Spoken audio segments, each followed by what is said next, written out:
सर्वांना नमस्कार. मी ॲस्ट्रो तृप्ती. येत्या 10 ऑगस्ट 2026 या दिवशी सोमवारी अत्यंत पवित्र आणि शुभ मानलं जाणारं सोमप्रदोष व्रत आलं आहे. जेव्हा प्रदोष व्रत सोमवारी येतं तेव्हा त्याला सोमप्रदोष असं म्हणतात.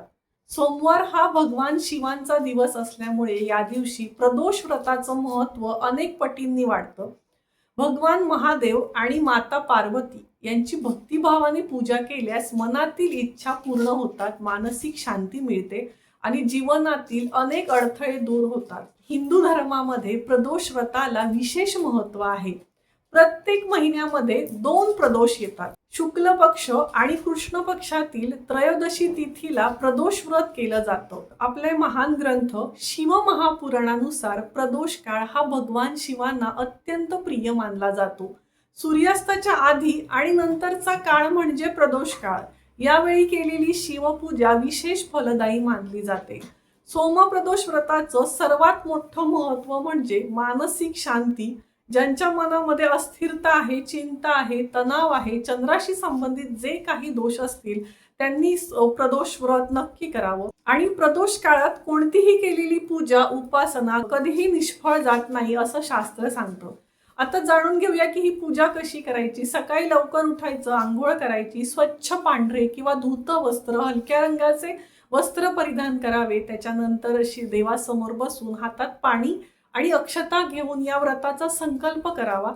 आणि दिवसभर जर शक्य असेल तर उपवास करावा आणि उपवास शक्य नसेल तर फलाहार किंवा सात्विक आहार घेऊ शकतो. आता प्रदोष काळात म्हणजे संध्याकाळी 7:15 ते रात्री 9 या वेळेत भगवान शिवांची पूजा करावी. शिवपिंडीवर दूध, दही, तूप, मध आणि साखरेने पंचामृताचा अभिषेक करावा.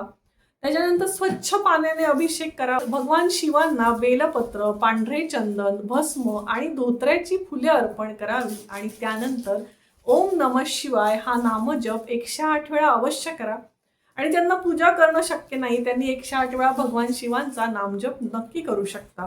आणि या पूजेनंतर भगवान शिव आणि माता पार्वतीची आरती करावी. नैवेद्यासाठी पांढरी खीर किंवा पांढऱ्या रंगाची मिठाई अर्पण करू शकता. पूजा पूर्ण झाल्यानंतर यथाशक्ती शक्य असल्यास अन्नदान करावं. तांदूळ आहेत, साखर आहे यांसारख्या पांढऱ्या वस्तूंचं दान आपण नक्की करू शकता. कारण सोमप्रदोष व्रत हे भगवान शिवांना अर्पित अत्यंत पुण्यदायी व्रत आहे. प्रदोष व्रतामागे एक सुंदर कथा देखील सांगितली जाते. समुद्र मंथनाच्या वेळी जेव्हा हलाहल विष बाहेर आलं तेव्हा संपूर्ण सृष्टी संकटात आली होती.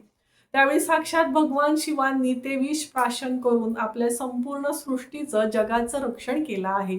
आणि या विषाच्या प्रभावामुळे त्यांचा कंठ निळा झाला आणि त्यांना प्रचंड जळजळ व्हायला लागली. तेव्हा देवांनी त्यांना जलाभिषेक केला, बेलपत्र अर्पण करून त्यांना शांत केलं. आणि ही घटना जेव्हा घडली तेव्हा प्रदोष काळ सुरू होता. म्हणून प्रदोष व्रताला विशेष महत्त्व आहे. या दिवशी राग आहे, द्वेष आहे, नकारात्मक विचार आणि वादविवाद टाळावेत. कांदा, लसूण, तामसिक आहार किंवा तामसिक पदार्थांचं सेवन करू नये.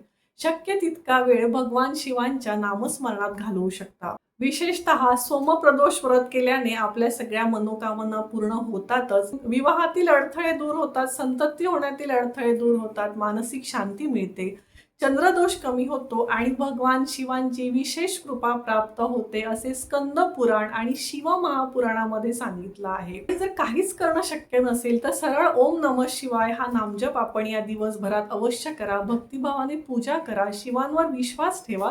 भगवान शिव आपल्या सर्वांच्या मनोकामना पूर्ण करो हीच त्यांच्या चरणी प्रार्थना आहे. धन्यवाद. जय ज्योतिष.